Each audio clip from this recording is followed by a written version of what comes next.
छत्रपती शिवाजी महाराज यांच्या राज्याभिषेकास यावर्षी 350 वर्ष पूर्ण होत आहे। या निमित्तानं छत्रपती शिवाजी महाराजांचे विचार घराघरात पोहोचवण्यासाठी शिवस्वराज्य यात्रा चांदवड विधानसभा अंतर्गत आयोजित भूषण जयचंद्रजी कासलीवाल यांनी शिवस्वराज्य यात्रेची संकल्पना केली आहे। कांचनबारी येथे असलेल्या शिवाजी महाराजांची ओळख व येथील स्तंभाला भेट देण्यासाठी ते आले होते। मात्र ही संकल्पना भूषण कासलीवाल यांनी केली आहे। चांदवड तालुक्यातील कानमंडाळे येथील नागरिकांनी कोणत्याही पक्षाला व नेत्याला आरक्षणाच्या मुद्द्यावरून गावबंदी केले असताना त्या ठिकाणी हा मुद्दा उपस्थित झाला असून मात्र तेथील हरिभक्त पारायण महाराज संजय शिंदे यांनी गावकऱ्यांना विनंती केली की जरी आरक्षणाचा मुद्दा चालू असेल मात्र आपल्या गावात ही स्वराज्य राज्याभिषेकाची यात्रा आली असून त्यामुळे आपल्याला छत्रपती शिवाजी महाराज यांना पाठीमागे टाकून चालणार नाही। या संदर्भात संजय महाराज, प्रणाली पाटील आणि संकेत तभांगे यांनी अधिक माहिती दिली आहे। सध्या महाराष्ट्राचं वातावरण तापलेलं आहे। तापलेलं वातावरण आपल्या सर्वांना ज्ञात आहे। समग्र मराठा हा रस्त्यावर आज मराठा आरक्षणासाठी आहे। राजकीय पुढाऱ्यांना गावबंदी केली आहे। सगळ्या ठिकाणचं वातावरण अतिशय टोकाच्या भूमिकेला गेलेलं आहे। म्हणून प्रत्येक गावातलं वातावरण तणावाचं आहे आणि तणावाच्या भूमिकेमध्ये छत्रपती शिवरायांचा विचार स्वीकारणे कुणाचाही नकार नाही, परंतु राजकीय दृष्टिकोनामध्ये कोणीच पुढे यायला तयार होणार नाही। कारण प्रत्येकाची भूमिका आहे आम्हाला आरक्षण मिळावं म्हणून महाराष्ट्रातलं प्रत्येक गाव, प्रत्येक वाडी, प्रत्येक वस्ती आणि प्रत्येक व्यक्ती आज रस्त्यावर आहे, कोणी उपोषणात आहे। आपल्या परीने आरक्षणासाठी लढाई तो लढतोय। म्हणून आज या ठिकाणी आपल्या सर्वांना रस्त्यावर उभं राहावं लागलं असेल तर पुन्हा एकदा ग्रामस्थांच्या वतीने माफी मागतो।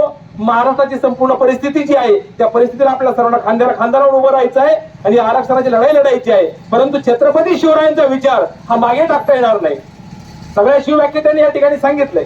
मी माझ्या गावाच्या वतीने आपल्या सगळ्यांचे मनपूर्वक आभार मानतो। आपल्या सर्वांची व्यवस्था आम्ही करणं गरजेची होती, पण परिस्थिती महाराष्ट्राभरातली असल्यामुळे त्याबद्दल क्षमा आणि माफी मागतो। खरं तर आज कोणी विचारलं की समाजाला सर्वाधिक गरज कशाची, तर मला वाटतं की सर्वाधिक समाजाला गरज असेल तर ती शिवविचारांची आहे आणि म्हणून छत्रपती शिवाजी महाराजांचा विचार गावागावापर्यंत पोहोचला पाहिजे। गावागावातील तरुणांना, तरुणींना, लहान मुलांना छत्रपती शिवाजी महाराजांचा इतिहास समजला पाहिजे हा उद्देश ठेवून छत्रपती शिवाजी महाराजांच्या राज्याभिषेक सोहळ्याला 350 वर्ष पूर्ण होत आहेत। या निमित्तानं चांदवड शहराचे नगराध्यक्ष भूषण भैया कासलीवाल यांच्या माध्यमातून ही शिवस्वराज्य यात्रा सुरू करण्यात आलेली आहे। छत्रपती शिवाजी महाराजांचा इतिहास, धगधगता इतिहास आम्ही प्रत्येक शिवप्रेमी गावागावात जाऊन मांडण्याचं काम करत आहोत, गावागावात जाऊन शिवविचार पोहोचवण्याचं काम करत आहोत आणि या कार्यक्रमाची सुरुवात खरं तर आज चांदवड तालुक्यामधील या कांचनदरी गावातून होत आहे। कांचनदरी गावाचा इतिहास असा आहे की सुरतेवरून ज्या वेळेला छत्रपती शिवाजी महाराज परतले त्यावेळेला या गावामध्ये त्यांचं वास्तव्य होतं। या ठिकाणी त्यांनी लढाई केलेली आहे आणि त्यामुळं या इतिहासाने छत्रपती शिवाजी महाराजांच्या पदस्पर्शाने पावन झालेल्या या भूमीतून या शिवस्वराज्य यात्रेचं उद्घाटन व्हावं, सुरुवात व्हावी हा उद्देश भूषण भैया कासलीवाल यांचा होता आणि त्या निमित्ताने आज आम्ही या ठिकाणी येऊन या ठिकाणावरून या शिवस्वराज्य यात्रेला सुरुवात करत आहोत।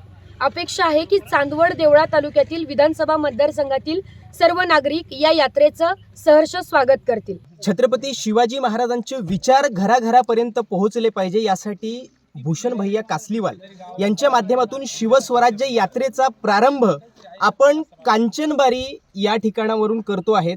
कारण छत्रपती शिवाजी महाराजांच्या इतिहासामध्ये एक प्रसंग आहे ज्यावेळी छत्रपती शिवाजी महाराज सुरतेच्या दुसऱ्या लढाईवरून या ठिकाणी परत येत असताना महाराजांनी जो या ठिकाणी थांबी घेतली, जो या ठिकाणी ठेवा घेतला, ते एका पावन स्थळावर, एका पावन भूमीवरून आपण या शिवस्वराज्य यात्रेचा एक शुभारंभ या ठिकाणी सुरुवात करतोय।